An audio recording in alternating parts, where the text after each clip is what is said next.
yogic tradition, the Sun Salutation is done at dusk and dawn. Now it's done at dawn because it allows us to create this focus and concentration as we move away from the monkey mind, and that projects us into the day. And then we do it at dusk because it allows us to move away from what's happened in the daytime, recenter again, and create a little bit of reflection there as well. So it's a really nice tool for you to use, not only in regards to moving the body, but also stabilizing the mind. The way that I'll teach you this Sun Salutation is by firstly me showing you the full 24 steps, and then we'll start to break it down. We'll take each posture and we'll look at the mechanics, the main coaching points, and you have a go. And then we'll combine all of those movements together, and then we'll combine the breath with the movement. So don't worry about copying me first. I will go through the full 24 steps and then we'll break it down together.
Now, as you saw there, I went through the full flow. Now we're going to break it down into each of the postures.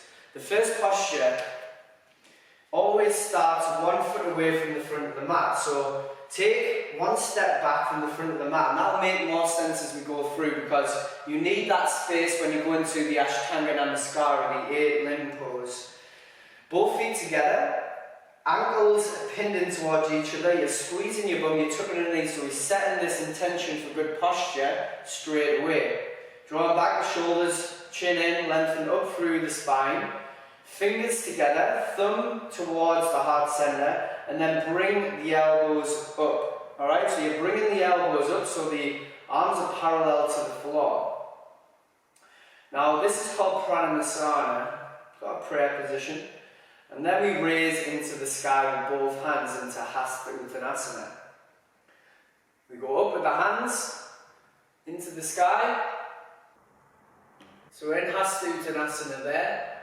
And you've got this back bend going on, but I've got my bum squeezed and my pelvis tucked underneath. Now if you have any back issues, then maybe don't go for a bigger back bend, just do a little bit of a back bend.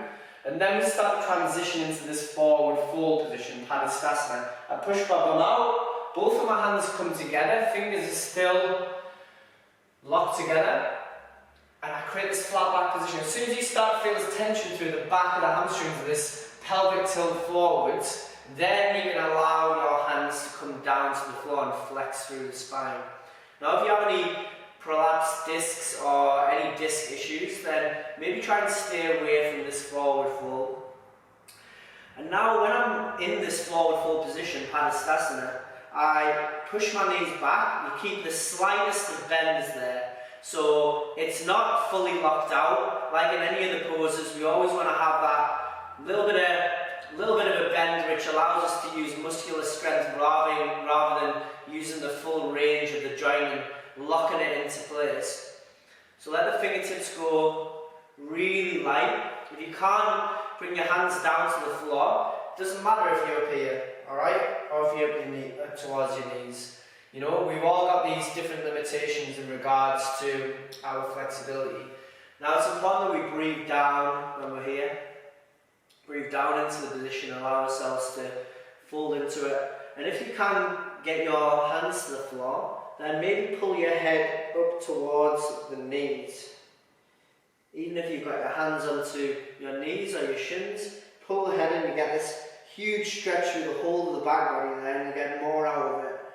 And this is what I want you to think about, is all these movements you can get, well, you can get a lot of benefit, but only as long as you're doing the exercise correctly. And this is all about safety as well with every movement that we do with yoga. Bend the knees, and I want you to step back, big step out, far as you can, and try and have it so that your feet are about shoulder width apart. It gives you a little bit more stability. If you've got your knee directly behind that front foot, then your balance is going to be all over the place. So plant the knee down onto the front of the back foot, and you'll have this 90-degree angle through the front knee, pushing in through the heel rather than the ball of the foot, and then draw the shoulders back. Squeeze the shoulder blades together. Squeeze and tuck. If you're starting to feel it through the lower back, then just lean the body forward slightly. And we're not cranking our neck up, we're drawing the chin in, and then a little bit of a peak up towards the sky. Fingertips are together and you're drawing the shoulders down towards the floor. Feel that activation through the back body. Alright, hands come back down either side of this front foot. Create two strong, stable base support through the hands. We tuck through the back toe. So that last pose is called Sun Salutation, which is horse riding pose. We tuck the back toe, lift up the knee, and then we bring our left foot back to meet right and pop back into mountain pose. Alright, so mountain pose, Paravatasana. I'm pushing my bum towards the sky here, pushing out through my hands and sinking down with my chest towards the floor. As you try to touch your forehead towards the floor. And this is, I think, one of the more technical movements of the Sun Salutation. And we want to be really trying to keep as flat a back as we possibly can. A lot of the time when I'm taking a class, I see people in this rounded position and they're trying to push the heels down, but they haven't got the hamstring length that allows you to get your heels down and keep it straight back. So bend the knees, push the bum up towards the sky. See that difference there? Bend the knees, push the bum up towards the sky, drop the hips down, and then start to feed those heels down towards the floor. Alright, from there, we pop up, like so, and then down onto the knees, chin, chest, two hands, 2 feet. Ashtanga Namaskara, 8 limb pose, because we've got 8 points of contact, both hands, both feet, both knees, and then your chin and your chest. And we've got this pelvic tilt, so a little bit of a gap underneath this point where the hips are. And it's a pelvic tilt that allows you to activate through the back body. The hands are directly underneath the shoulders. We're drawn back with the shoulders again and down. So we create this activation through the mid and the lower traps. And then we extend all the way through. Like so, imagine electric shocks going through the whole of the body. All the muscles in the lower limbs are contracted. And then we lift up through the chest, still drawn back with those shoulders, lifting up there. It actually comes quite hard when you slow it down as a sequence of movements. Okay, and we look up towards the sky and we retract the neck. And you're trying to use your back body strengthening rather than push through the hands. Probably see a lot of people in this cobra position where they're just using their hands to push themselves up. But I want you to think about using the back body to keep you up there. So you go really light on the hands, Bhujangasana, okay, cobra, and then we push up. Now there's a couple of ways we can push up in from this position. I would say the beginner's way is to tuck the toes, push up onto your knees. So you see that I've got a little bit of a pelvic tilt going on. I tilt my pelvis, I push up with the hands, and then I come back into my mountain pose, same position as before. Or you can do it like this, a little bit more advanced. I'm on the fronts of my feet and I push up. See, I'm still on the fronts of my feet, and then I start to flip the left, the right, and then I come back into my Paravatasana, mountain pose. I bend the knees, I push my bum towards the sky, I sink through the chest, Now there's a couple of ways you can have your arms with this. You can turn the crease of the elbow towards each other, or you can wrap it upwards. It's going to activate different musculature each time that you do that, or whichever way that you decide to do it. So maybe have a little bit of a mix between the two. From there, we go right foot into the sky again. We go high onto those toes on the left hand side, and then you squeeze up with everything you've got with that knee up towards the head and push through and try and plant that foot as far forwards as you can. Now, don't worry if you only get to this point. Just drop onto your knee and then bring the foot through, because we're all going to come down onto our back knee anyway. And then I bring the knee out towards the side. I open up through the chest. Same again, fingers together, squeeze and tug with the hips, so you've got this left bum cheek on to protect the spine. Remember, if the back is hurting, bring the chest forward slightly, just lean forwards. Don't have to be hyperextending through the lower back to get this activation through the back body. Hands come down either side of this front foot, tuck the back toe up, and then we drop the left foot in towards the right. Now, I'm just going to shuffle back so I'm not going to stick my hands through this plant in front of me. I come into forward fold, again, pushing those knees back, get the full fascial stretch rather than bending the knees and not really feeling anything. It will feel uncomfortable, but you breathe into it, and the more time you spend in this forward fold, the easier it will become. Alright, I bring my hands forwards. I'm going into Sun Salutation again. See how I've flattened off my back there? I'm not rounded or tucked underneath. Push the bum outwards so it activates through the hamstrings again. Arms come right up above the head. You're pinning the biceps in towards the ears. And then you lift up and squeeze through the pelvis. So I'm just going to pulling you upwards through the pelvis towards the top. And I go back into my back bend. Alright, doesn't have to be far again, but I'm looking up at those thumbs, and then I exhale down into Pranayama. So that's the first 12 steps. What we'll do is we'll speed it up through the left hand side, and then we'll do the full 24 steps. So what you'll have noticed there with that first phase is that I was stepping back with the right foot and stepping forwards with the left foot. This time I'll be stepping back with the left foot, stepping forwards with the left foot. So, one pace away from the front of the mat, set that up, hands come together in Pranayama. Do it a little bit quicker but not too much. Draw the shoulders down in this position, make sure that you've got your glutes engaged and you're grounded into the floor, equal weight between the heels and the ball of the foot.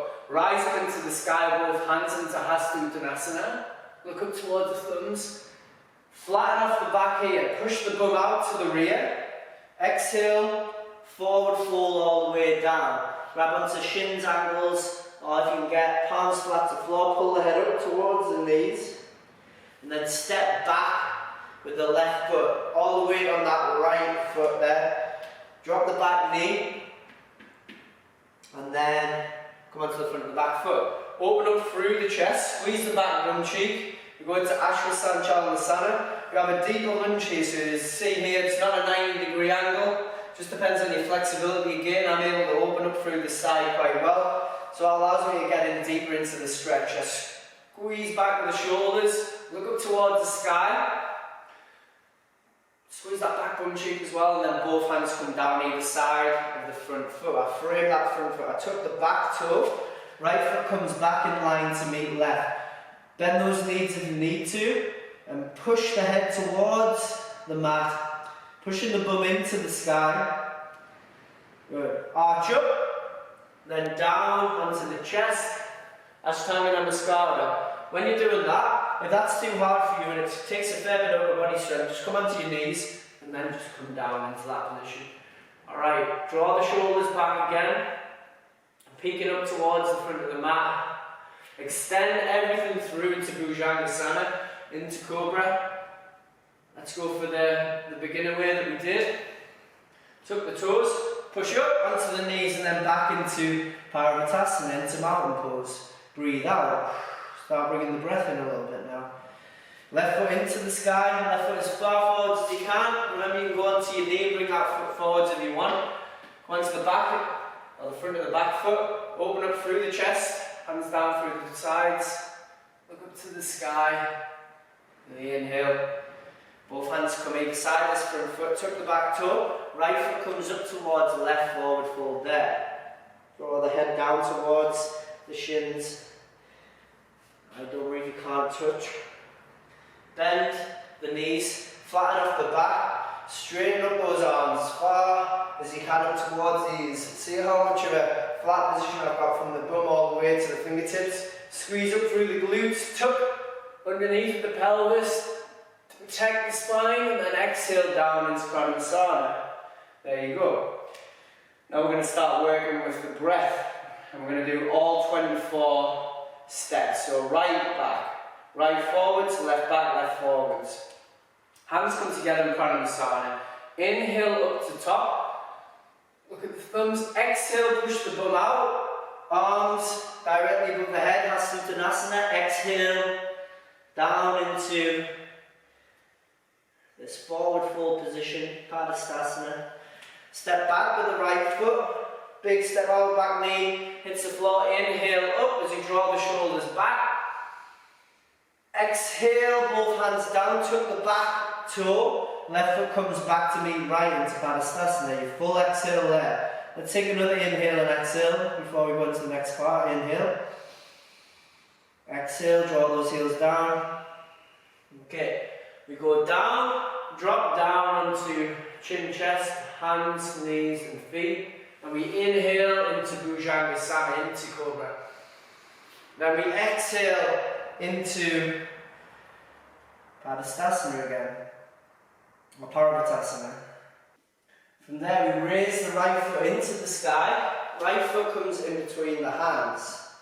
Open up into Ashwasanchalanasana, horse riding pose, squeeze the bum on the back leg, hands come down, exhale, left foot comes up to meet right. Full exhale there. Bend the knees, arms come above the head, inhale up towards the top, look at the thumbs, then exhale down towards heart center. That's the right hand side, and we'll do the left hand side. We inhale up into Hastanasana, hands to the sky, exhale all the way down into forward fold position. Left foot comes back. Drop onto the back knee, open up to an inhale into the sky. Hands down by the sides, pin those fingers together, hands come down inside that front foot. Right foot comes back to meet left, exhale.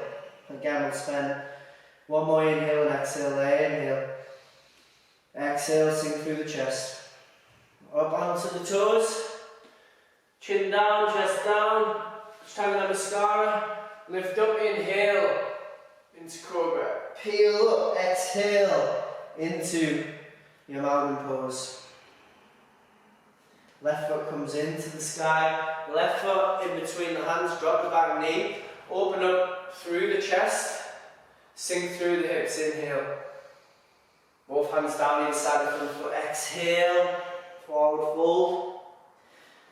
Inhale, both hands into the sky, and then exhale down into Pranayama. So we've been through the full 24 steps of the Sun Salutation. I've broken down the movements. We've got the main coaching points. Now it's time to refine it. Keep going through the Sun Salutation. The more you flow through these movements and you start to bring the breath into it as well, the more it becomes a flow, the more it becomes a meditative movement, and the more you get out of it all.